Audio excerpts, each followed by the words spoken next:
Hey everybody, Rob with WePayOffDebt.ca coming at you to address the question today, should I budget more than 1 month ahead? Now before we get into that, I've definitely got a course. If you don't know, I've got a whole course that's completely free for anybody to take on how to make a budget. Now this is something that we have mastered over the years, and I don't feel bad in saying that, because we struggled with it for so long. Budgeting was something we always sucked at. We could never get down right because of the tracking. That was the key. You might be able to make a budget today. I was taught how to make a budget, and I can make a budget, but the tracking was something I could never get down. And what I've done is I've made a course to help you create a system that you can actually get this budget where you can track it, update it, all these things as you go. So if you're interested in that, WePayOffDebt.ca/budget course. And you can sign up there. It's an email course, completely free, and you get it delivered to your inbox, and you can literally click the button. Once you complete a step, click the button in the email, and you'll get the next step delivered to you. Okay? So it's a great little course. Definitely check it out. WePayOffDebt.ca/budget course. Okay. So with that, let's get into the question. Should I budget more than a month ahead? Now, in order to talk about that, we got to talk about the idea of a budget. First off, a little bit there. The way I was taught to budget was this idea of an average month, right? You create an average month. You take the entire year's expenses and divide by 12, and that kind of budgeting does not work. And I've gone into many detail on that in many videos, and yeah, it just does not work because every month is different. Every month is unique. And so what you do is you make a zero-based budget for the month you're going into. So preferably even before the month begins, you write down on paper or an app or whatever you use, you get down your plan for where every dollar is going to go that month, okay? That's a zero-based budget. You guess, you take a really good educated guess on what your income is going to be that month, which of course, if you have a solid, normal, regular job income, that's going to be a very easy thing to do. and then you plan exactly where all your dollars are going to be spent. And some of those might go to debt repayment. Some of those might go to savings or kids' college or wherever you're at on the baby steps, right? That's the best way to make a budget, a new budget every single month. And so the question then comes up based on that idea of budgeting. Do I budget more than a month out? Like, how do I deal with the annual expenses, for instance, right? The annual things that happen, the things that, a $200 bill for our alarm system that's due in February, right? Like, how do I plan for that? Like just different annual expenses, right? My wife is a nurse. Her nursing license is due at a certain point in the year. How do we plan for that, right? So, I can give you a couple of guidelines around that. One is, of course, yes, you plan for it, right? You have to think through these things. You have to notice these things. And you get better at it over time, especially if you use every dollar, as I recommend for doing your zero-based budget. What that does is, as you continually update it and make sure your budget's always right as you go throughout the month, so that when you finish the month, it's always exact, it's always correct. One of the great benefits of that is you can always go back in time. And one of the things every dollar actually lets you do is when you create a new month, there's a little link will show up and say, do you want to look at this month from last year, right? And that comes in really handy to be able to check last year. So when you're making now January's budget, we're in December right now. If you're making January's budget, what was January like last year? And you can even check the year before, and the longer you do it, the better you get at this, right?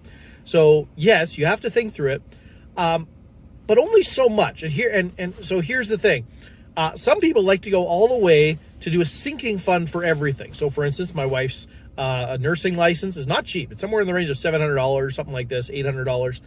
And so what we could do is we could look at the exact amount it was this past year, for instance, and figure out how long I have until it's due again, divide that amount by however many months I have. So if I'm starting immediately after I paid it, divide by 12, and just start putting that money into an envelope to save up for it.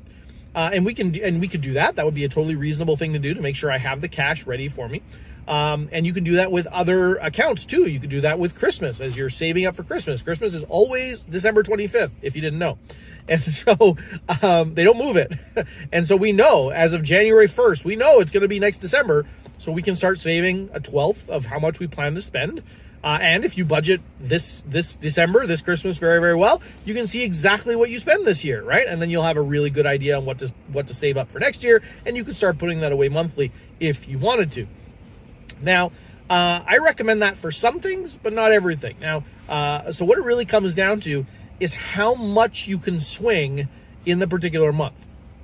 Now, if you're in baby steps 1, 2, 3, that kind of level, and you're just trying to pay off debt, you're throwing every penny you've got extra towards debt, that's actually a really good thing to do. Because you know Christmas is coming, you know about what you're planning to spend on it. It'd be really good to save that up every single week or every single month and actually put that into account so you know you have it. Because if instead you put that money onto debt, it does feel good to pay it on the debt, but then all of a sudden Christmas comes up and you've got these months or month or multiple months where you can't, you can't even put anything on debt because you're trying frantically to get ready for Christmas. Okay. But on the other hand, we did this sometimes in baby steps 1, 2, and 3, but certainly in baby step 4, 5, and 6, what I love to do is just take care of something like Christmas in a 1 month stretch. So for instance, we might do in September or October, just throw every penny we have at our Christmas fund and get Christmas done. Because the amount we spend on Christmas ends up being less than we can swing in 1 or 2 months, right? And so that now, because we've got that margin in our budget, that lets us take care of it very, very quickly. And that's the general principle I would give you in terms of budgeting on a farther basis. So if you're going to budget on a farther basis, the question is that thing so big that you can't cash flow it in 1 or 2 months before, right? So one thing that we've switched to recently is our car insurance. So right around the time the pandemic hit, maybe about 6 months, 8 months before the pandemic hit, we actually switched our insurance over to a yearly insurance, our car insurance. And that's a $3,000 bill, right? Or our car insurance for a year for 2 cars in Winnipeg. And so it's not cheap. That's not something I can just swing in 1 month, right? That's not something that, oh yeah, I just got that lying around. I don't. And so I have to be thinking about that. That's one thing in our budget that I have to really be thinking about, even in the fall. So in Canada, we have the CPP and EI, for instance. Many people, and including us, get a little bump in their pay at the end of the year where their CPP and EI max out, and those no longer get taken off your check. And so in the end of the year, we always get a slight increase in our pay at the end of the year. And so one of the things we like to do with that is take that and immediately in November or December get done our car insurance for next year. That's what we've done for the last couple of years now in the pandemic and been able to get that done. And that's really nice, right? And to be able to call that done. But if I couldn't, I've got to notice that soon enough, right? Because especially if you're in baby steps 1, 2, or 3, you do not want to say, oh shoot, in 2 months, I'm going to have a $3,000 bill. Where is that coming from? So you don't want to get to a place where you're all of a sudden have to get this money together, right? So you need to think enough for the biggest things. Now, again, like I mentioned earlier, we have an alarm bill. Our alarm for our house is due, I think it's in February or March. That's, $200, $300. That's not small, but it's also not major. And so I don't think about that as much. That I just realize that month, when that comes up, we're going to say, oh, shoot, okay, that's a good chunk we got to put towards that. And it gets done, right? And we just cash flow that when it comes. So that's the key, is that, do you have to budget further out? Do you have to put a yearly budget together? You could, but really what you just need is a list of the big things. Something where you're on a monthly basis, as you're looking at your budget, you're at least thinking about the biggest things and saying, am I going to have the money I need and by when to be able to pay this big bill that's coming? Okay. If it's looking like you're not, you better start putting away monthly for it, right? And start saving up. If it's looking like you probably will, then go ahead. The biggest thing, and this is really the key to this whole thing, plan and expect that debt is not an option. Plan and expect that debt is not an option. My car insurance is coming due in March. I cannot put that on a credit card. I cannot put that on a line of credit. I cannot use debt for that. So how do I do it? It needs to be done. It's not like I can drive around without insurance. What do I do? And that's the really most important thing here. When you refuse to allow debt to be an option, then it forces your brain even to start looking and say, oh, how am I going to do this? This also comes into the question of how much do you put on debt every month?